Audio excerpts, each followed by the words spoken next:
Okay, welcome everyone. My name is Cassie Violetti. I am in the IT department. I just want to kick this off and welcome everyone. This is our Asian Pacific Islander Heritage Month, and this is our virtual kickoff meeting. So we are so excited that you joined us for this lunch meeting. Uh, we will go ahead and start. Before I begin, I just want to give you just a little bit of housekeeping. We have the chat turned off, but if you want to, um, if you want to start a discussion, you'll just click on the Q&A on the top of your screen, and you can actually put in any kind of questions or feedback, and we can organize discussions that way. And then at the end of the meeting, we'll allow some time for questions or feedback. And then another thing that I just wanted to also share with you is that this is a safe space. We have our panels, all employees, and it takes courage. And it also be helpful if if you want to give reactions, give them some support, use that, and you can do reactions and just help them through this because we're all city employees and we're all in this together. So we are going to go ahead and start. So I'm sharing this screen here, and I'll share that in after our meeting. This is our agenda today. Our panel are here all spotlighted, and then these are the topics that we'll be discussing. Some information I wanted to also share with all of you is some census information uh, about Asian American multicultural stats and some things that are just interesting. And I'm not going to go through this and read it, but I'll share it with you. That way you'll just have an idea of how important it is. And also another thing to keep in mind is a lot of this is also reflective of our city, our community, because of that diversity. And we are one of the top 3 cities in the nation that is the most diverse. All the first 3 top cities is in California, interestingly. The first is Stockton, the second is Oakland, and the third is Sacramento, the most diverse cities in all of the U.S. One thing I just wanted to bring to the table is this is high level mixed race as far as a history that I wanted to share with each one of you. So just a timeline to bring this all together. Around the 1700s, 1800s, many of the Asian immigrants came around this time, and it was increasingly so. As many of you know, that's part of California history as well, when we had many Chinese and Japanese and Filipinos that came.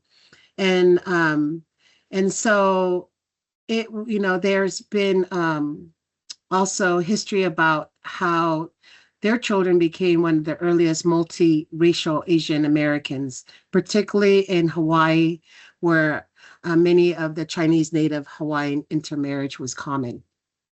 And then in the Act of 1882, in the 1880s, we did experience some hostilities and legal restrictions. As Asian immigrants expanded, white Americans grew increasingly hostile, often citing economic fears and racial differences. So this led to the anti-Chinese movement and laws like the Chinese Exclusion Act of 1882, which restricted Asian immigrants. And many states also passed laws that barred Asians as well as Black Americans from marrying white partners. And then the War Brides of 1945, there was an act the War Brides Act of 1945. And what this allowed was U.S. service members to bring wives from Japan, China, Korea, and the Philippines. And so their children formed significantly an early wave of multiracial Asian Americans. And so in 1967, during all this time, there were laws that did not allow interracial marriage until 1967 in the Loving-Verse, Virginia. And that allowed interracial. And there's a movie out there. So come post 1965, there was an Immigration Act impact of 1965, and that ended the restrictions of quotas that encourage family-based immigration. But this also increased the Asian American population and expanded interracial marriage and also increasing into that population. And then came the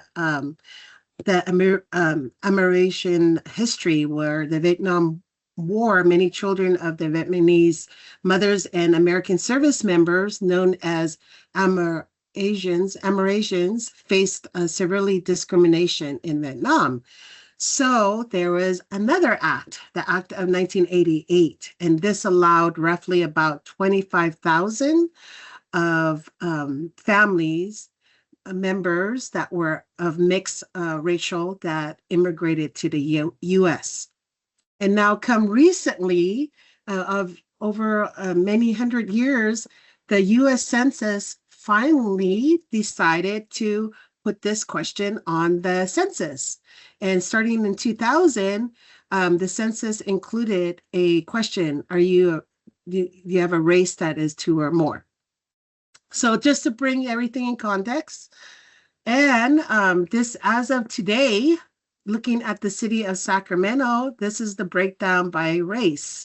So you'll notice, we have a very diverse group, and it is listed to follow how the census also asks, but then you'll see all the percentages there. One thing I want to keep in mind is I did put a note at the end noting the difference between race and ethnicity. So if we can keep that in mind as we're moving and having this discussion.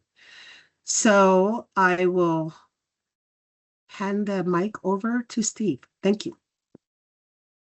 All right, thanks, Cassie. Good afternoon, everyone. Thanks for making time to come check out our Heritage Month kickoff event. And this is kind of brought to you by our API Employees Resources Group. So my name is Steve Itagaki, like Cassie mentioned. I work for the City Attorney's Office, and I'm one of the co-presidents of the API ERG. And today I'm going to be moderating the event along with our colleague, Sabrina Teft. Good afternoon, everyone. We're really glad you were able to join us. My name is Sabrina Teft. I'm with the Office of Innovation and Economic Development, and I will be co-moderating this panel discussion today with Steve. And before we begin, I just want to build a little bit on what Cassie mentioned earlier with the statistics and highlight something. She included it in her presentation, but I just want to highlight it. And that is that according to the U.S. Census Bureau in 2010, 2.9% of people reported multiple races. So that translates to 9 million people. And in 2020, it jumped up to 10.2%, which translates to 33.8 million people. So that's a huge increase in 10 years. And I feel like as we move into the future, we'll continue to see that number really jump up. So our theme today is honoring and celebrating individuals within our AAPI group, community who identify as mixed race. And I just want to share that I come to this conversation as a co-moderator, but also just with personal experience, because my father was Japanese American and my mother was Mexican American. So I have some experiences that I may interject as our panel talks about their experiences. So pass this off to Steve to start our discussion. And also note too that I come into this with sort of an outsider's perspective of sorts. That I'm sure many of you are, since I'm not mixed race myself. Both my parents are Japanese American, so I'm looking forward to this discussion very much. So, all right, so to kick off the Heritage Month and our theme of focusing on our community that's the part of our community that's mixed race, we thought we'd hold this discussion to kind of explore what all that means, really. So we're excited to introduce to you our panelists for today's discussion. And I'll leave it up to them to introduce themselves, but we'll start with Jared Roque. Hi, everyone. Like Steve mentioned, my name is Jared Roque. I'm in our IT department, and my background on my dad's side is half Filipino. I'm half Filipino, and then my mom's side, which is half Nicaraguan. Right? Oh. I'll go next.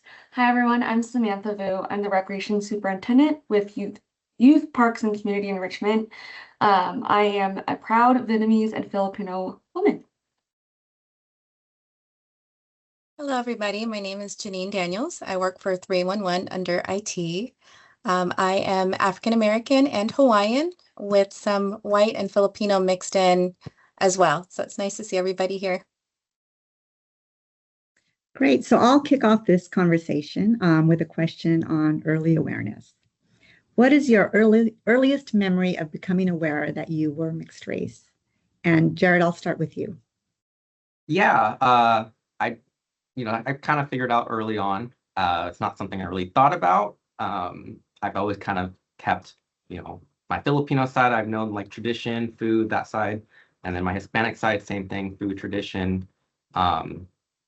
And I've always kept those separate, but I've always kind of known. It's not until maybe early elementary when my parents decided to join me at school and it was kind of pointed out to me. A classmate of mine actually kind of said something where they're like, oh, I didn't realize your parents. And it's definitely noticeable where my dad more of the Asian features, my mom more the Hispanic side.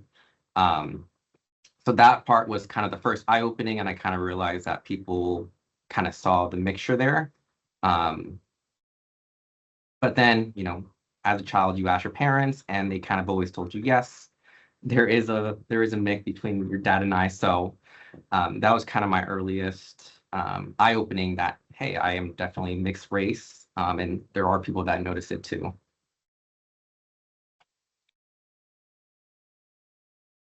Something that I remember is when I lived in Hawaii, and I can't remember, I'm pretty sure I was in elementary school, and my dad came to pick me up, and I'm looking at my dad and the other parents, and I'm just thinking to myself, and I remember my dad's a musician, and he had this big afro, and he's getting ready to go play after he picks me up, and I'm just looking around, and it's just really apparent that, my dynamic, my experiences were definitely different from my peers. I don't remember feeling whether it was a positive or negative thing. I think I just remember looking around and just kind of seeing that it is different. There is something different here.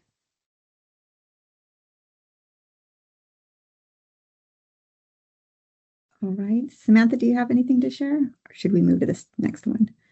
Yeah, I could share. For me, I think it was mostly a positive thing. I got very lucky. My grandparents both lived 5 minutes away from my parents. And so every single holiday, we would play this back and forth where we have to go to one house or another. And I soon quickly learned that there was just two different ways of celebrating every single holiday. But I kind of enjoyed it because it was the best of both worlds. I got the best food. I got to see different traditions.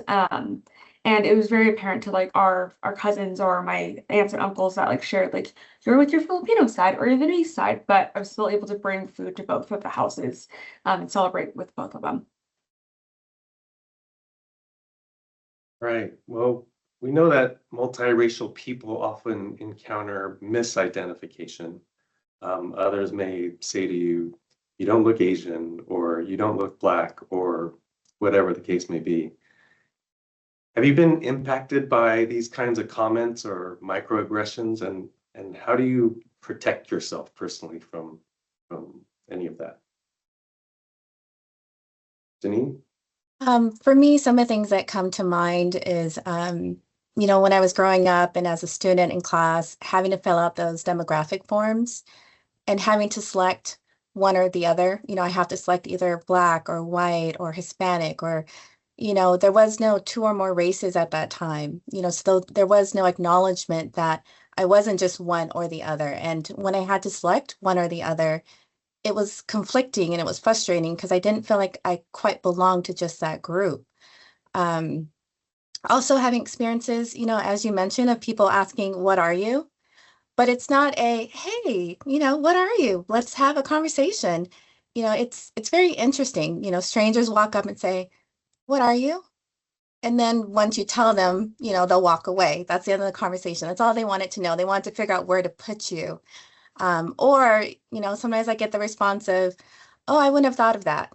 Or really, I didn't think that, or that didn't quite fit for them, and while it seems something so simple and small, it's when it happens all the time, it's a constant reminder that I'm different. I don't quite fit in. I don't quite fit, I'm this oddity.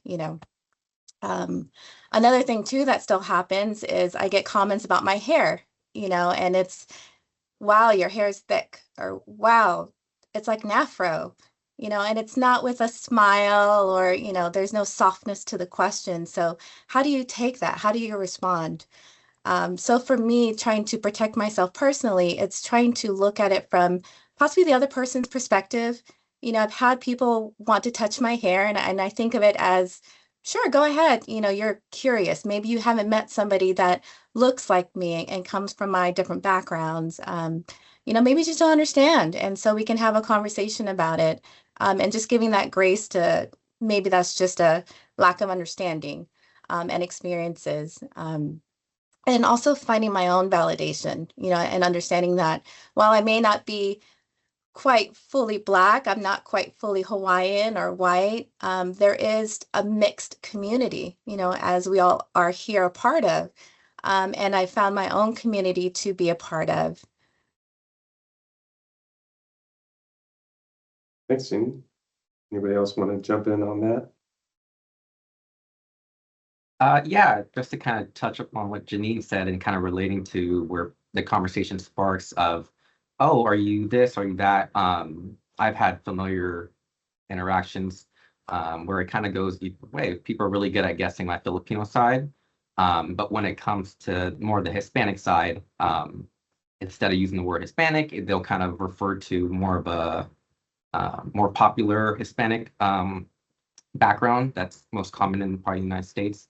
Um, and I'll kind of use that, I wouldn't say microaggression, but I kind of use that as a way to kind of inform and let them know, like, there's definitely more Hispanic, backgrounds out there. And, you using Hispanic, that's totally fine. At least that way you're not kind of deteriorating towards just one item. You're kind of Hispanic, you kind of using overall. But I do definitely let people know when that does spark that, hey, I'm a different Hispanic. Not towards the one that you're kind of prioritizing here. But like I said, I don't like to use microaggression. I like to use it more as like an informal way of, letting people know. Thanks, Jared.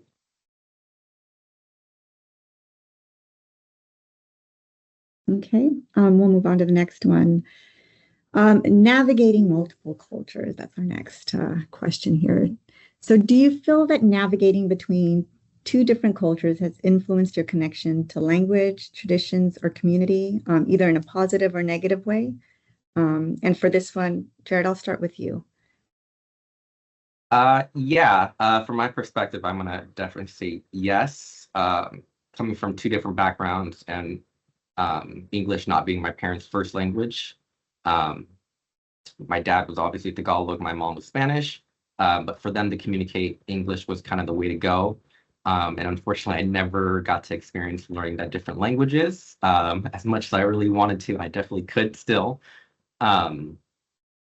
I've always kind of been more in touch with my Filipino side. Obviously, when my family or my parents immigrated, a lot more of my Filipino side came down, and the family, they get bigger, and that's kind of more the family I see, I interact with. From culture to parties to just any sort of interaction. That was more my Filipino side. On my Hispanic side, I've had my grandparents here, and a couple uncles and aunts there. Um, but really what I had was more just my grandparents. And I remember when I was younger, I would spend summers with them, go to their house every weekend. Um, but when they retired and they moved back to Nicaragua, um, that was kind of the end of that culture there. That's kind of really the family I kind of had here. It wasn't until once, a couple summers later, I would go over there and visit them for the first time. It was very eye-opening. I definitely had families, people that were, relatives, but I didn't quite feel like they're my relatives. I didn't quite know them. My mom definitely knew them. But they were all surrounding me. It was a completely different culture that I'd never really seen on that Hispanic side, because I've always been more on the Filipino side. I've definitely seen them more. Um, so at least for me, it was kind of hard to navigate. Like, I'm in a different culture with my family, but I don't really know them and their traditions. And I know the food, but it was definitely felt a little out.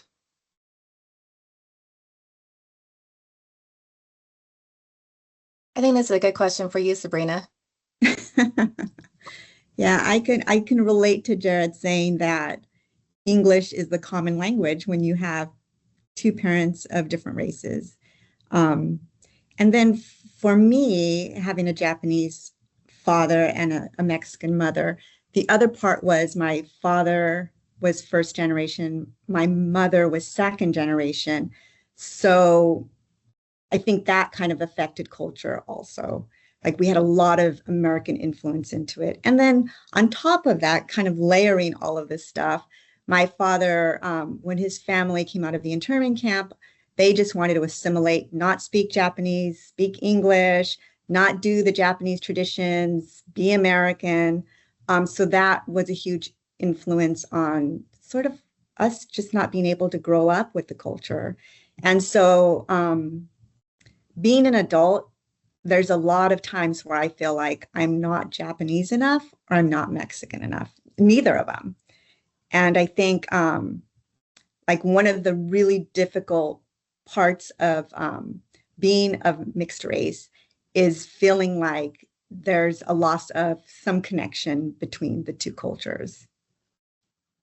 I don't know if you guys feel the same way, but definitely I see it a lot as I grow up, just how much, and even like trying to pass on traditions to my kids, it's been difficult. I definitely think that's a common thread that most of us feel, being biracial or multiracial, is not feeling that enough, and that loss of connection, or some of that connection. Yeah.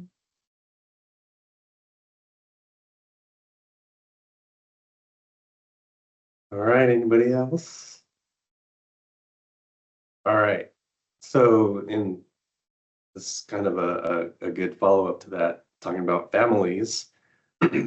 Your own family, I think, can be one of the most comforting spaces for a lot of you, but it could also be one of the most challenging spaces as well, right? Sometimes both at the same time, right? So what messages did you receive from your family about being mixed race while you were growing up? Yeah, Samantha? yeah. I feel like my experience was very similar to Jared and Sabrina. A lot of the messages I got from my parents was really about like assimilating to American culture and making sure that I belonged. And a lot of that was surrounding not learning either Vietnamese or Tagalog. My dad was one of six children that was actually born in America, and all of his siblings were born in Vietnam. And so he had a tough time learning Vietnamese and really keeping it up, especially because he married my mom. And they didn't, similar to everyone else, their language was English. And so both of my grandparents had this mentality for my family, my cousins, my siblings, to continue to only use English and really just fit in. And I feel like that kind of falls into the model minority mindset, where we just wanted to fit in and make sure that we weren't outlandish or weren't loud or spoke up. Like we needed to fit in and make sure we spoke English, which I feel like as someone who now is in like a position where I could make real change or power in this space, it's been hard to kind of like navigate being more of a bold person and speaking up and really knowing that's who I am and that's who I want to be, regardless of the messages that I received. Thanks, Samantha. Anybody else? I'll add to that. One of the things that I do want to say is that when my parents were growing up, I think it was very much about trying to be more American, a little bit when I was younger as well. But I feel as I got older, especially once I was in my 20s and 30s, like I feel like there's been this shift and there's a lot more pride in people about their heritage. And there's not this sort of embarrassment or trying to hide it or trying not to show it. I do feel like we are starting to embrace who we are, our backgrounds, our parents' traditions, our language, where I just feel like it was a lot different, 50, 60 years ago. So I think that's a real positive.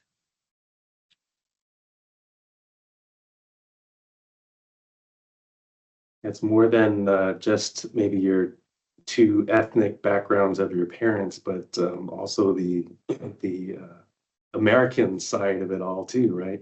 It adds a whole nother dimension. So that's really interesting. Right. All right. The next question. So have you ever felt excluded because of your mixed race identity? And Janine, I'll start with you on this one. One of the first experiences that I can recall where I really felt excluded, my mom is military, so she was in the Army, and we had to move from Hawaii to Wisconsin. So moving to Wisconsin, it was about 92% white. And so I was something unique, exotic, other. I think a lot of the times I presented as African American, I was Black. So while there was some feeling of everyone wanting to know who I was because I was so different, I was still very excluded. I didn't look like my peers. I didn't sound like my peers.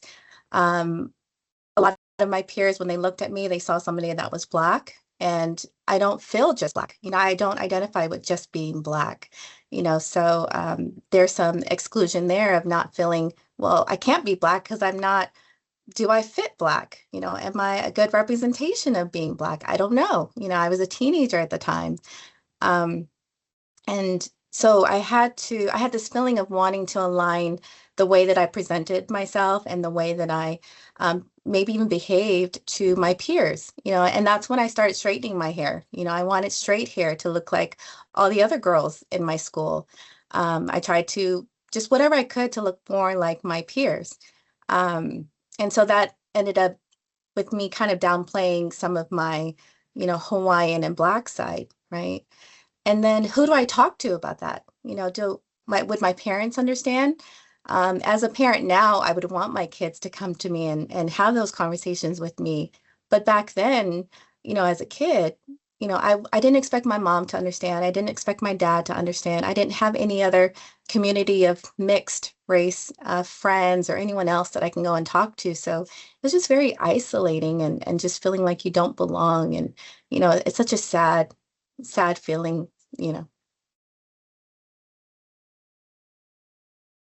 Oh, and then on top of that, with media, movies and TV shows and things that you saw, there was not a good representation of, a mixed heritage. And so there was no outlet that we have today, where today you have so many conversations happening, which like this one that we're having today. There's so many stories being told now and shared that, it's amazing how far we've come. Yeah, Samantha, Jared, do you guys have anything to share?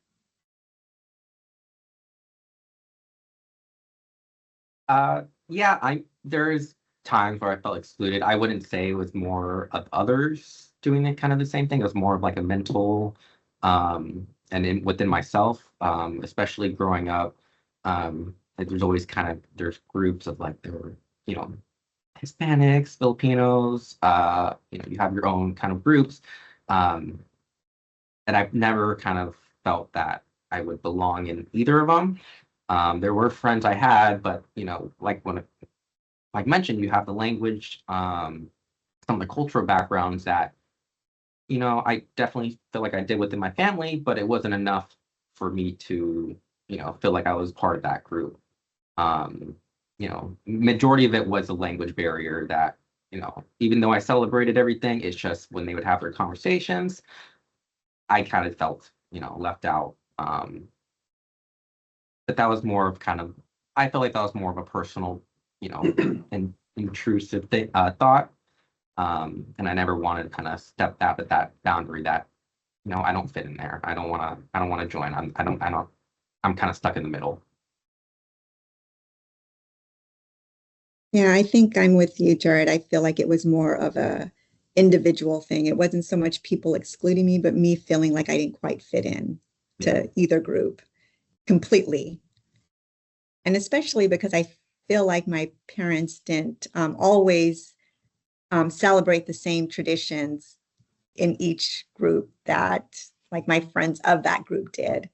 And so that was a little confusing as I was growing up and a little isolating.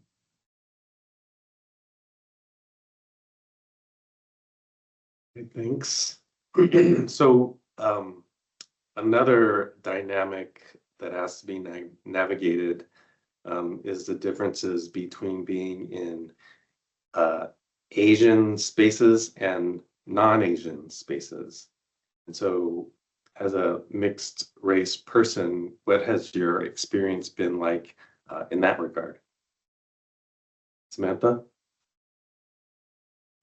Yeah, I think it's for me, the way I wanted to answer this question was like I feel like um it's been interesting for me to navigate both the Asian and non-Asian spaces. I feel like the first thing that comes up for me is like food. Because food is such a love language. I feel like for every single Asian culture, food is the love language for all of us, and that's one commonality that we share.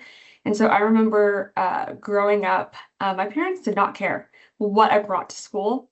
It was going to be noodles or something with fish sauce or seafood. And so I even still adopt that today. So hopefully if you guys are ever in office with me, I do bring those things with me. I don't care. I feel like it's something that's a really big part. Like if it's, I know it's not common culture for us to do that in the offices, but it was something that my parents were like, you know what, this is the food that we made. We're not going to do something different for school.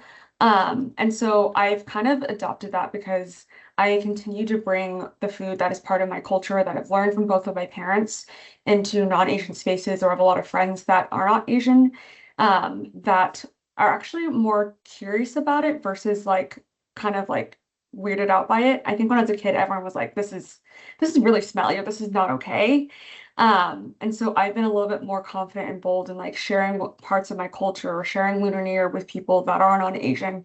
And I think that we're so lucky to be in this day and age where people are actually asking questions.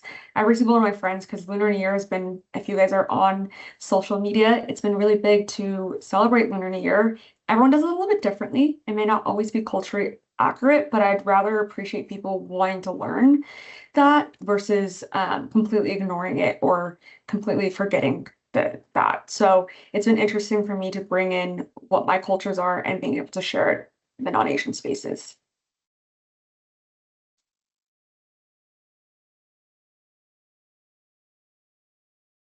Anyone else? Take a shot at that.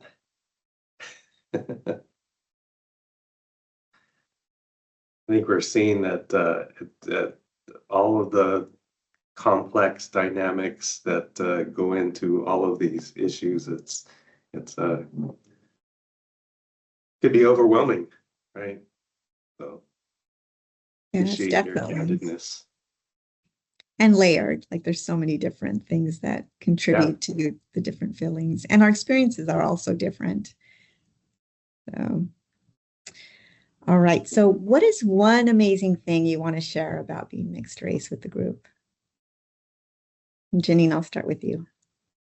I think for me, one of the most amazing things about it is just having these experiences from these amazing, strong groups of people and these backgrounds. I mean, the Hawaiian culture, the Black culture, I mean, the history, the culture, the foods, there's just so much that you can learn. And when you read about these different groups, it's amazing. And to be able to be part of different ones,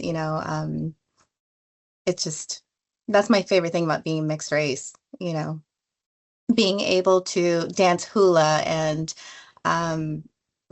make Hawaiian foods, and then also, being able to, learn about the Black culture and, showing up at, different rallies to support the, history of Black people. And, there's just so many wonderful things about these different groups. And as I get older, the more that I'm learning, and, it's just amazing. And not everyone has those experiences.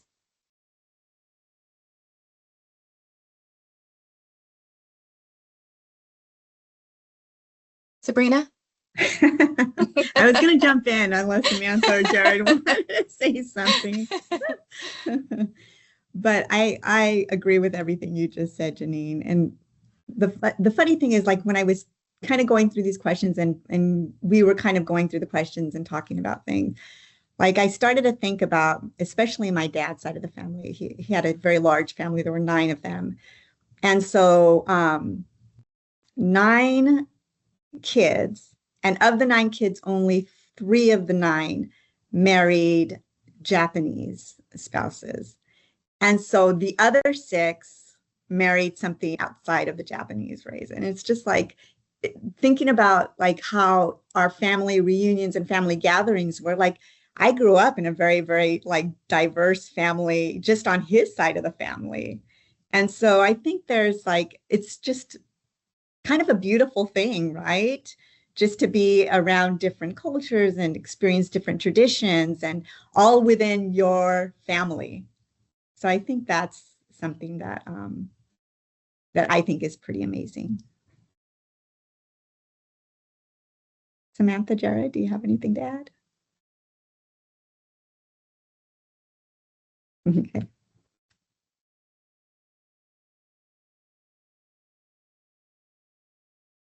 Steve, you're on mute. I think I had to cough back then, so I turned my mic off.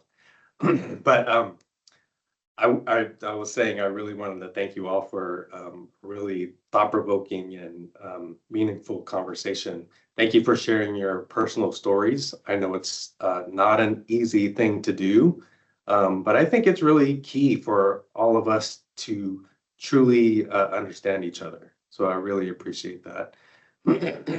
And being open to different perspectives as well is really key to being inclusive. And so big thanks for all of you who showed up today, and for being in this audience and listening as well. I would think that's really a great thing. So panelists, do you have any other closing reflections that you'd like to share with us to close this whole thing out? Jared? Yeah, and kind of adding what Janine was going to say, and I know Sabrina was mentioning, like, if anyone had last word, but I kind of wanted to pull off from there. But the culture, everything about the culture, from traditions, the food, food's really big for me because I'm a big foodie. But kind of going back what Sabrina said earlier, passing down the traditions, the culture. And now as I get older, this is something that my parents always said to me, since my dad was actually the first one that kind of married outside of his background. But, me and my siblings going through, traditions, culture, kind of bring those down with us and remembering all those. We are the kind of the generation that will bring it down more and more if we kind of stop doing those cultures, traditions that our family does now, then it does get lost in translation. So, obviously now that I'm older, like I mentioned, enjoying those cultures, kind of really seeing what those traditions kind of hold within our family. Those are probably the best parts about being mixed race. I I could, just want to, oh, I just wanted to follow up with what Steve was saying too. It just, these discussions are so important. It helps us feel, seen and understood and represented in all parts of who we are. You're not asking for us to pick one or the other, but you're seeing all aspects. I'm really proud of our AAPI group, and giving this space and having these conversations. Sometimes it's hard, we have our challenges, different experiences, and it's not always easy to talk about. But it's such a blessing to be able to come and have these conversations and feeling included, you know. So thank you. I was going to echo the same sentiment. It's really an amazing feeling to be able to celebrate our mixed race or mixed heritage, or all the people who have different cultures or traditions that we can either identify with or feel like we have some closeness or belonging. And so thank you to Cassie and Steve and Sabrina for putting on this conversation, because I don't know if we have enough spaces like this in our everyday.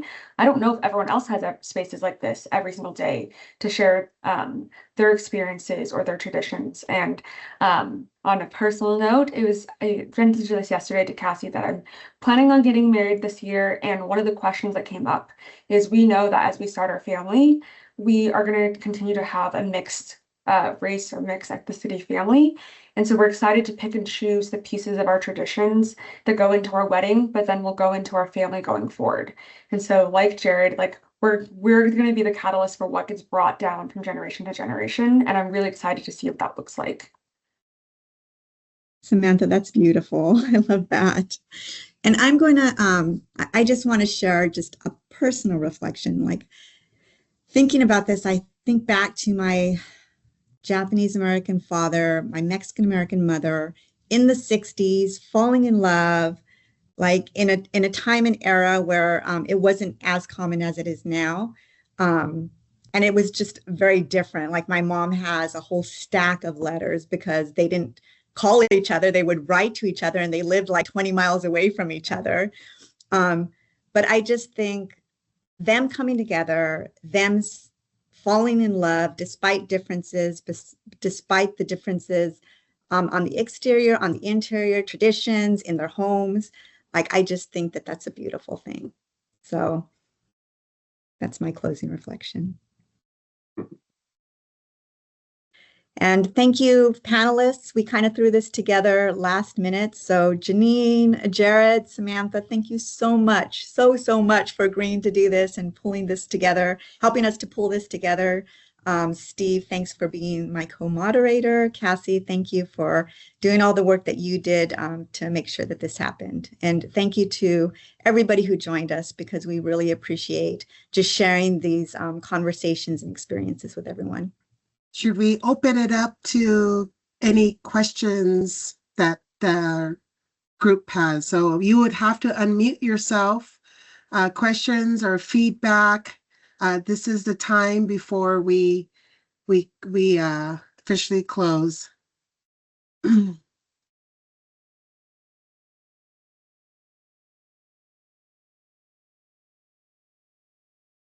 Casey, go ahead and unmute yourself. There you go. Thank you.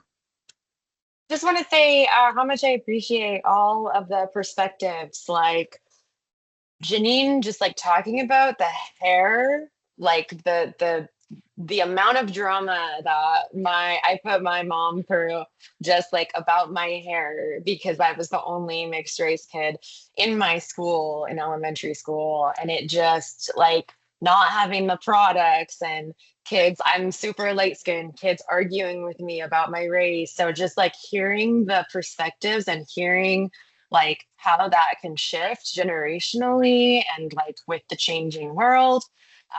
I felt so seen during this panel. So like, thank you so much for all of you just kind of like sharing about your experiences, because it felt so real. And I'm so grateful that things are so like there is such diversity here in Sacramento, because it's such a different experience for folks growing up in places where there isn't this richness. So yeah, just like a big thank you to all of you. It's wonderful. Thank you for sharing, Stacy. Casey. Hey, Cassie, I think what I'm gonna do, it says that all their mics are not allowed. So if you raise your hand, I'll allow Yeah. your mic and you can unmute. Okay.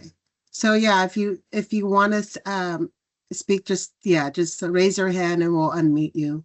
I think that's what I had to do with Casey. Ed.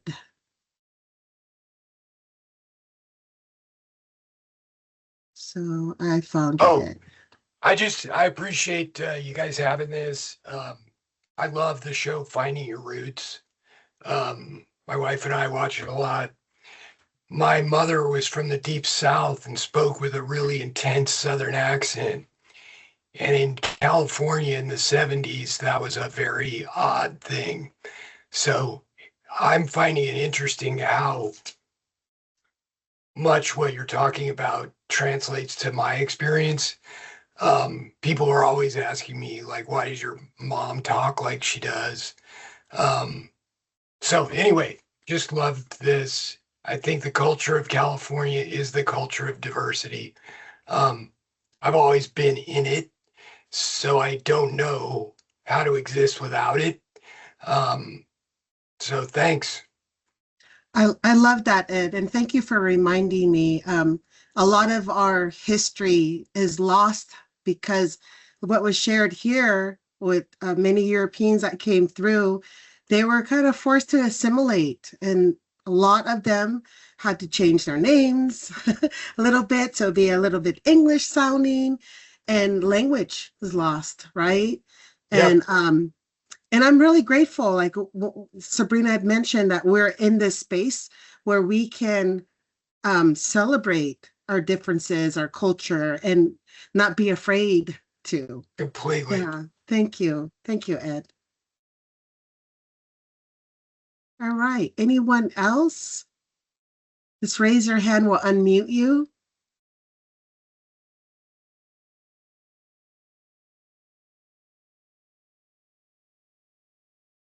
Okay. Ryan, Ryan. Thank you, Ryan. We'll get to you. Unless Samantha gets to Ryan first. Okay, perfect. All right. Well, first and foremost, thank you, the panel. This is very touching for me. I've been nagging Janine for like almost 3 years now to share her story.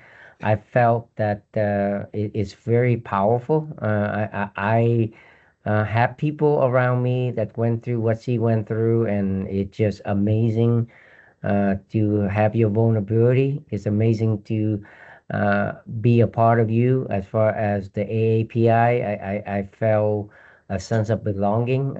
Even though we may look different, we might talk different, we might do a certain thing different, but we are at the end of the day as human being. And I just am so blessed to be a part of this, event. And I think this speak a lot for Cassie and Steve leadership. I think we always encourage you folks. This is your AAPI. This is not any one individual. And today you have demonstrated to me that this belongs to you. So that's all I would like to say. And like the 10 for our AAPI is pretty darn big. So everybody is welcome. We do not disregard anybody because everybody is important. So thank you so much for a very Good powerful. point. Yeah. Thank you. Everyone's welcome to join the API ERG. Thank you, Ryan. Erica. Okay, Erica. Let's see. Do we have her unmuted? Okay. So I just want to thank you for having this forum because I think this is the first forum I've ever been on where it's focused on people like us. A lot of people don't know. They look at me, they think I'm Mexican, but I'm not. I'm Vietnamese and German. And I speak two dialects of Vietnamese, and so it's just a lot of people don't expect that. But I want to thank you for this forum because everything that every panelist said on here was 1000% the experience. That's exactly what it's like. And I'm speaking up because Ryan and I went to college together. We went to Sac State together, and we are both on the Vietnamese Student Association together. And so, I appreciated meeting people like Ryan, because growing up, people weren't nice to me. I was the first in my family to be born here in America, because I was born right after my family came from Vietnam. So, have someone like Ryan accept you and not treat you differently, and I hate to say it, a lot in the Vietnamese community do treat me differently. And so to have someone like Ryan, who, when I started Sac State, he's like, hey, join the VSA. And I became the public relations officer. And I think he was a president back then. It was just to have this whole 4 years of friendship and love. And, we are all still, now we're together working at the city. And it's just, those are lifelong, memories, because we don't get to meet a lot of people like that accept us. So of course we take those friendships in stride. So thank you guys for this forum. Thank you, Erica. Appreciate your Erica. feedback. So I just want to give some closing remarks. This was wonderful. Thank you for courageous panelists for sharing your story, because this really does help us as city employees, as public servants, to be more supportive, not only with our peers and who we work with, but we work with a community that represents all of this, right? And it makes us help us have that empathy and that sensitivity of perspectives, and the more we get to have these spaces, the more we're be able to help each other, our citizens, our community, our public, and the people we work with every day. So I just wanted to give you a little bit of a background. So my grandfather was German, and they came and they stayed in the islands, and obviously they mixed, but they were also considered war criminals back in the days, and they were sent to New Zealand in internment camps. What's wonderful is that we still have reunions of this family, of our German side. We also have our American side. There were sailors from New York, and my great grandfather, and it's so wonderful. Even today we celebrate and we know our history. I want to just make sure that each one of you share your stories with your family members, those that are still alive in your family, your grandparents, your parents. Make sure you get those stories. It's so important for us to share that with the next generation, because it creates that purpose and that understanding and identity, and to know where you came from, and those that you are able, where you're at right now is because the people came before you. And then I just want to share a last story. My cousin is my aunt married, she's half Tongan and half white. And so she married an African American, had 3 that were half Black. Then she remarried and with a white person, and then she had 2 children. Obviously, they don't look related. And the youngest son, Steve, he said that he never knew what race was. And he thought growing up, his family were like puppies. Some came out looking like vanilla, some brown, some with spots, some with little stripes. And that's what he thought, that's how families were, because his family was like that. So just want you to kind of think about that. We're all here together, and we can be considered those puppies with different colors and stripes and spots. And to know that that's the beautiful thing of being together in this world. We're all in here together. We're just going to try to make it. And appreciate your time. We will share the notes. We will share the video. Please join us next week at the API luncheon at William Land Park. Tomorrow is the last day to buy your tickets. So please come and join us, and we can continue this conversation. Thank you, everyone, for joining us today. And thank you to our panelists. Can we just give them hearts and claps? Thank you, everyone. We appreciate your time. Have a wonderful day.